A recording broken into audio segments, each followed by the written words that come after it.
Hola, buenos días. Mañana tenemos elecciones generales y parece claro que el presidente de la próxima legislatura será Sánchez o Feijóo, pero ninguno de ellos debería ser presidente mañana. ¿Por qué? Bueno, siendo estrictos, ninguno de ellos será presidente mañana, porque el nombramiento oficial tardará unos días.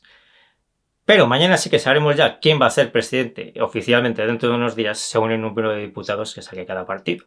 Si Sánchez o Feijóo no deberían ser presidentes, entonces ¿deberían serlo Yolanda Díaz o Abascal? No, tampoco. Si algún día queremos vivir en una democracia, tenemos que conseguir la separación de poderes.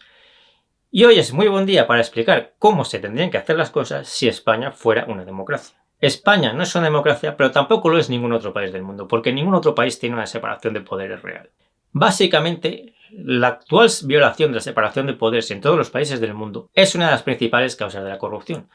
Y por tanto de que vosotros ganéis poco dinero trabajando, tengáis poco tiempo libre, os cueste dormir, etc. Yo creo que todos de pequeños hemos tenido algún primo o algún amigo que cuando jugábamos a cualquier cosa era el que ponía las reglas, las cambiaba cuando le daba la gana y además hacía de árbitro para ganar siempre él.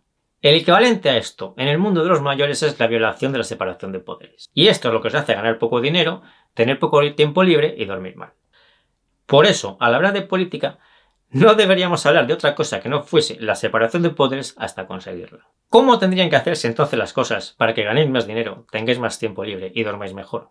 Yo suprimiría el Senado, así que mañana tendríamos que tener dos urnas. Una sería la urna para el Congreso, que es en la que mañana se echarán las papeletas de color blanco. Esta urna está bien, aquí se eligen los 350 diputados que luego van a hacer las leyes. En la otra urna tendríamos que elegir al presidente del gobierno. Aquí habría papeletas para elegir a Sánchez, Feijóo, Yolanda Díaz, Abascal, todos los demás presidentes o cabezas de lista de todos los demás partidos que se presentan, y también gente como Rafa Nadal, Juan Roig, el presidente de Mercadona, Amancio Ortega, Fernando Alonso o María Dolores Dao Causa, que es la consejera delegada de Bankinter, si todos ellos quisiesen presentarse, claro. Creo que con los ejemplos de personas que no son de la política se ve esto mucho más claro. El presidente del gobierno debería ser algo muy parecido al presidente de una multinacional. Debería gestionar la administración pública, pero no hacer las leyes ni mandar sobre los diputados de su partido. Así que, para visualizar bien lo que sería la separación de poderes, imaginad un congreso en el que los 350 diputados serían de 100 partidos distintos. Ningún partido tendría más de 5 o 10 diputados. Estas 350 personas se encargarían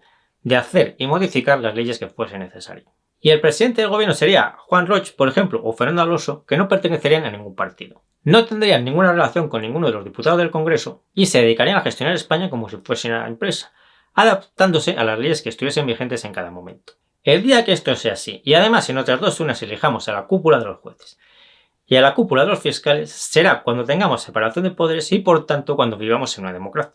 Lo que va a suceder mañana es que se va a violar la separación de poderes. Y por tanto, aunque digan que va a ser la fiesta de la democracia, no es verdad.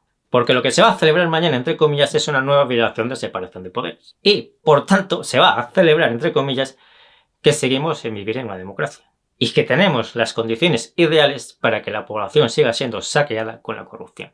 Si me ayudáis compartiendo este vídeo, dándole al me gusta y todo lo demás os lo agradezco mucho. Yo me despido ya hasta el próximo vídeo y nos seguimos viendo en el foro de invertirinbolsa.info, TikTok, Instagram y Facebook.